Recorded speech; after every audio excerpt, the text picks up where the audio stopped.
Hello students, welcome to dancer classes.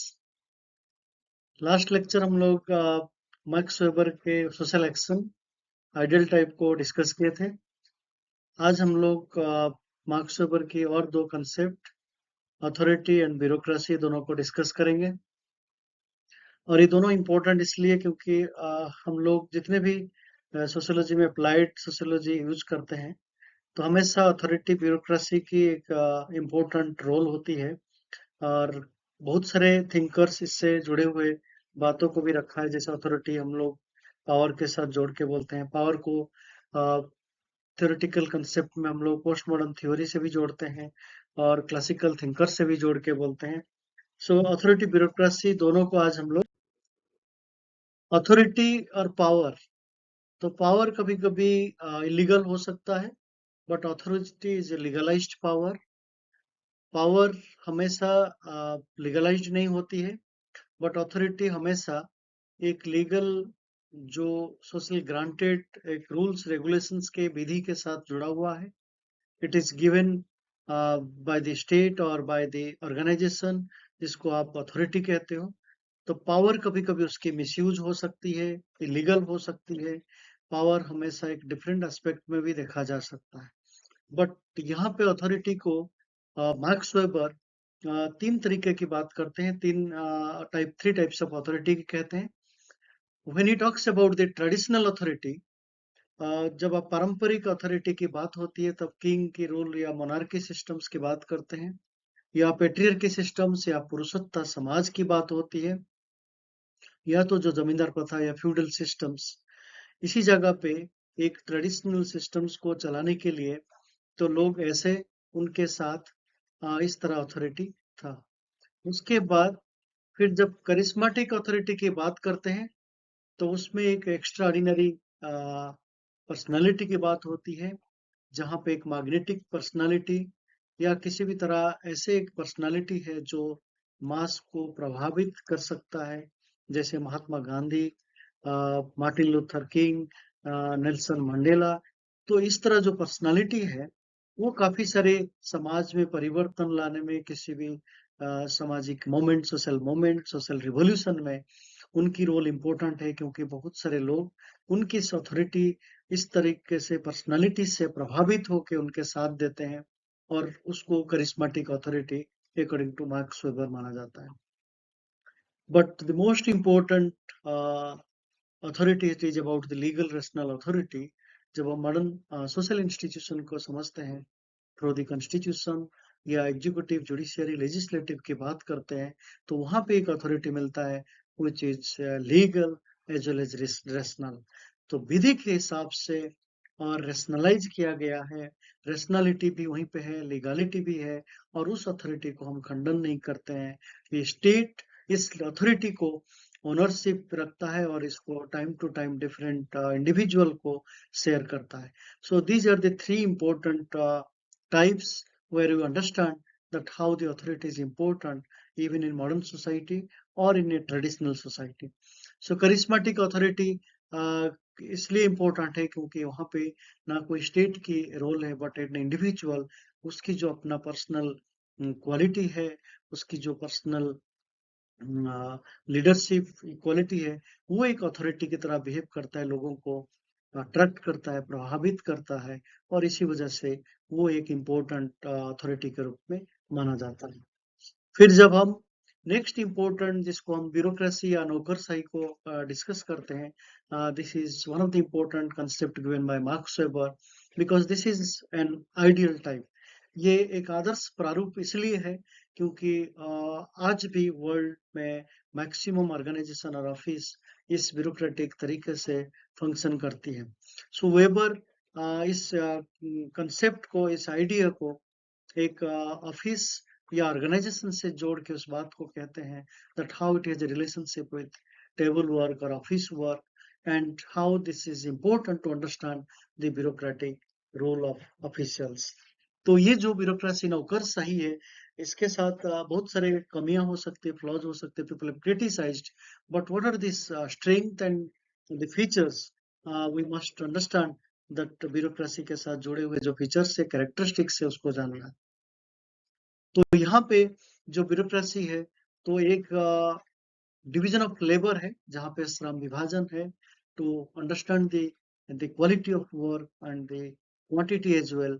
तो दोनों की गुणवत्ता या उसकी क्वांटिटेटिव पर्पज में भी डिवीजन ऑफ लेबर जरूरी है ब्यूरोक्रेटिक ऑर्गेनाइजेशन में। सो ब्यूरोक्रेसी में आप अपनी जो लेबर है तो स्पेशलाइज्ड माना जाता है, क्योंकि ये डिवीजन ऑफ लेबर इमाइल दुर्कheim की मैकेनिकल डिवीजन ऑफ लेबर नहीं है, ये ऑर्गेनिक डिवीजन ऑफ लेबर है। क्यों? क्योंकि एक मॉडर्न सोसाइटी एजुकेशन, एक्सपीरियंस और उसकी जो स्किल के साथ इम्पोर्टेंस जुड़ा हुआ है, that how the labour who is part of the bureaucratic machinery or organization, it has a relationship with your education, skill and efficiency that makes the quality work, that makes the systems in a better way. तो यहाँ पे division of labour को modern society के साथ जोड़ के एक bureaucracy को हम समझने की प्रयास करते हैं। फिर उसके साथ जुड़ा हुआ another important point that is impersonal conduct. That means whatever your conduct या आचरण या व्यवहार है वो पर्सनलाइज नहीं है, it is relationship with your profession. Because bureaucracy fulfills the larger aspect of the society, it has nothing to do with individual, rather societal conditions को fulfill करने के लिए विथ रूल्स एंड रेगुलेशंस यहाँ पे individual काम करता है। Somebody is a district magistrate or SSP, so his responsibility has nothing to do with his personal conduct. It is relationship with that how he works in office, how he controls the population or mass. So it is a relationship with not personal, rather impersonal conduct. Because यहाँ पे जो authority, वहाँ पे जो power है, it is not personally recognized, rather it is given by the state. It's a legal authority given to such officials where they can perform better to make the society more functional, more effective. So यहाँ पे impersonal conduct की बात होती है जब हम bureaucracy को समझते हैं। फिर उसके बाद एक हायरार्की होती है जिसको आप स्तरीकरण कहते हो। Hierarchy means the power and authority और responsibility is not equally given. So bureaucratic organisation में कभी भी आपकी जो रिस्पॉन्सिबिलिटी है, जिम्मेदारी है या जो पावर है वो इक्वली नहीं दिया गया है, इनइक्वल डिवीजन है। क्यों? Because the work and responsibility has a relationship with the social structure, और social structure में different work को different तरीके से power को distribute किया गया है। And it is not about bottom to top, it is top to bottom. So bureaucracy में top level से power नीचे तक जाती है और ये एक hierarchy create करता है, and this is part of an inevitable and indispensable process. So bureaucracy में hierarchy को हम हटा नहीं सकते हैं, क्योंकि काम को कराना और उसकी गुणवत्ता को मेंटेन करना है। So you must have some hierarchy to obey somebody who is senior to you in terms of your knowledge, experience and skill. So यहाँ पे hierarchy कोई caste या किसी traditional system से hierarchy नहीं, it is on the basis of your position which is given by the state, which is based on your education, qualification, experience and skill. So यहाँ पे hierarchy एक rationalized hierarchy है. It is not irrational hierarchy. This hierarchy is very scientific, logical, that how the power and responsibility has been distributed.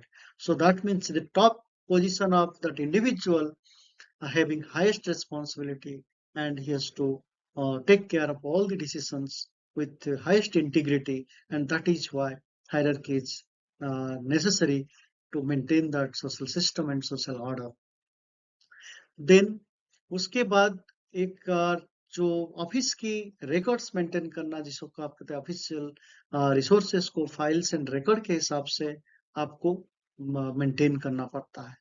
तो यहाँ पे bureaucratic organisation या किसी भी ऑफिस या ऑर्गेनाइजेशन को आप अगर उनकी सारे डॉक्यूमेंट्स को आप हटा नहीं सकते हैं, even your responsibilities over.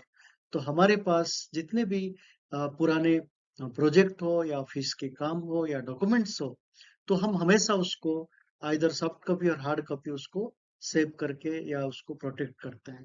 Y? For future reference.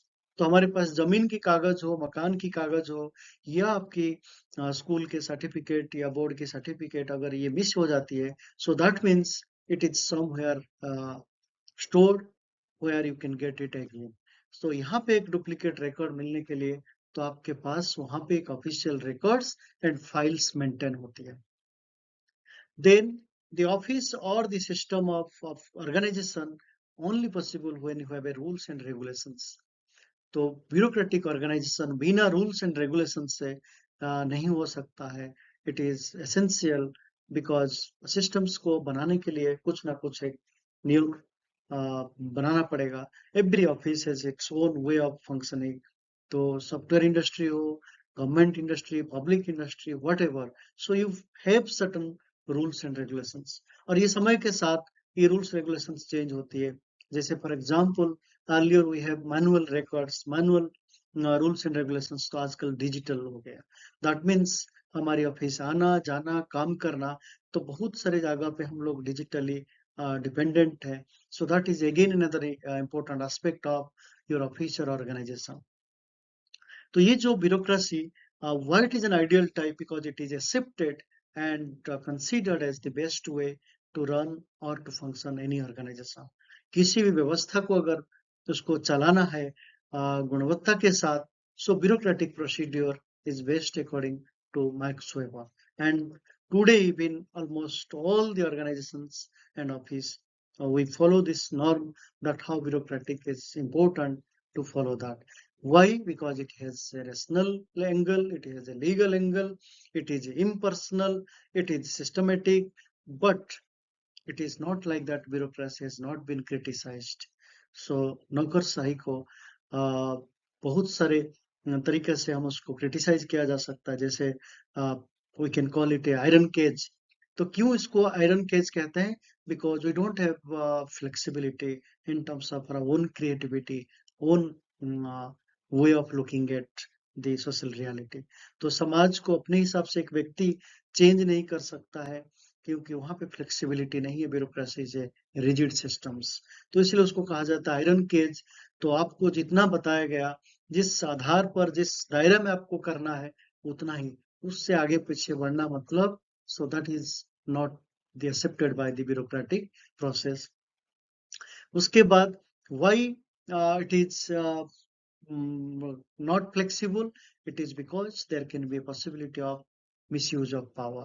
So power को misuse हो सकता है ब्यूरोक्रेटिक में, और जहाँ पे करप्शन, माल प्रैक्टिसेस हो सकता है जब आप मिसयूज कर सकते हो। सो ब्यूरोक्रेसी में पावर के मिसयूज होने के चांसेस बहुत ज्यादा है, because the responsibility and power is inequally divided. तो जो लोग टॉप पोस्ट में है, so there is a possibility they can manipulate, they can do something which is not communicated properly to the lower class. तो यहाँ पे bureaucracy में जो नेगेटिव एस्पेक्ट है, करप्शन या माल प्रैक्टिसेस या मिसयूज ऑफ पावर होने के चांसेस है। Sometimes the power and authority are being misused because of their personal reason. तो अगर हम पर्सनल रीजन को ना ले तो शायद इतना ना रहे, but most of the cases we find that bureaucracy has been used as an weapon of power. तो यहाँ पे मार्क्स वेबर ने खाली पावर को नहीं दिखाया था जो ब्यूरोक्रेसी में, it is only one aspect, but when we take it in a power and authoritarian concept, then bureaucracy is highest way of making misuse of power and responsibilities.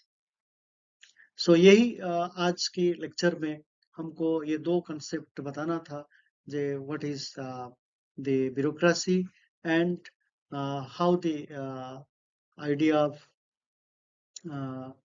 the authority is important to understand the Max Weber contributions. So हमारे पास Max Weber की जो concept बचा है religion, जिसको हम religious Protestant ethics and spirit of capitalism, उसको हम लोग नेक्स्ट लेक्चर में पढ़ेंगे। Thank you so much, thank you so much students for watching Dhal Sir classes. Thank you so much.